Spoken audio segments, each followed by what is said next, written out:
5 কালা Shakib sorry black Shakib, যার চ্যানেলে রয়েছে 1,90,000-এর মতন সাবস্ক্রাইবার। আর গাইস তোমরা তো কম বেশি ব্ল্যাক সাকিব ভাইকে কিন্তু সবাই চেনো, বাংলাদেশি টপ রোস্টারদের মধ্যে একজন। আর আমি জানি গাইস তোমরা কম বেশি কিন্তু সবাই তার রোস্টিং ভিডিওগুলো দেখো। সে তার রোস্টিং ভিডিও দিয়ে মানুষকে এমন ভাবে এক্সপোজ করে থাকে যে কেউ তার ভিডিও প্রথমবার দেখে ফ্যান হয়ে যেতে বাধ্য হবে। আমার ফার্স্ট কথা হইতেছে আমাকে নিয়ে একটা রোস্ট করে, তো ওইখানে সে বলে যে আমি যদি প্রমাণ দিতে পারি আমি রিয়েল নাইম আলম, তাহলে সে নাকি আমার ইউটিউব চ্যানেলে 1 লক্ষ সাবস্ক্রাইবার কমপ্লিট করে দিবে।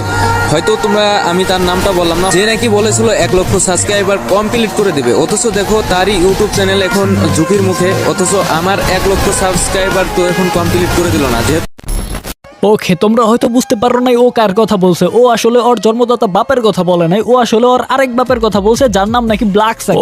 ওকে তো ওর আমি বলতেছি, ওর তো আসলে কোনো বাপের ঠিকানা নাই, ও আসলে নিজের নাইম আলম দাবি করতেছে। এক হিসাবে লিজেন্ড গেমিং উইথ নাইম আলমের বাপ ওর বাপ লাগে, যেটা ও নিজে দাবি করতেছে। সে কিন্তু গাইস এরকম ভাবে অনেকেই কিন্তু এক্সপোজ করেছে। আর গাইস তার রোস্টিং ভিডিওগুলো যেমন আগুন লেভেলের হয়ে থাকে, তেমন গাইস তার রাগটাও কিন্তু ভয়ঙ্কর লেভেলের হয়ে থাকে। আমারে অপমান করা হইছে, পুরো ফুল কমিউনিটি চ্যালেঞ্জ।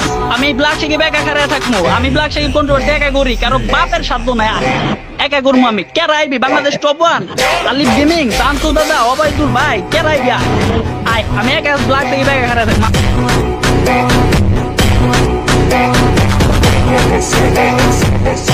তো গাইস তোমাদের কাছে ব্ল্যাক সাকিব ভাই রোস্টিং ভিডিওগুলো কেমন লাগে তা কিন্তু গাইস অবশ্যই কমেন্ট সেকশনে কিন্তু কমেন্ট করে জানিয়ে যেতে পারো। ওকে তো গাইস নাম্বার 4, তো আজকের এই ভিডিওর মধ্যে নাম্বার 4 এ আছে কিন্তু গেমিং সোবাহান ভাই। তোমরা যারা গাইস 19-20 সালের পুরনো রোস্টিং অডিয়েন্স আছো, তারা কিন্তু গাইস অনেকেই গেমিং সোবাহান ভাইকে চিনো। আর বর্তমান সময়ের প্লেয়াররা কিন্তু অনেকেই তাকে চিনে, আবার কিন্তু অনেকেই তাকে চেনে না, বা অনেকেই তাকে ভাবে যে সে নতুন রোস্টার। কিন্তু না গাইস, সে কিন্তু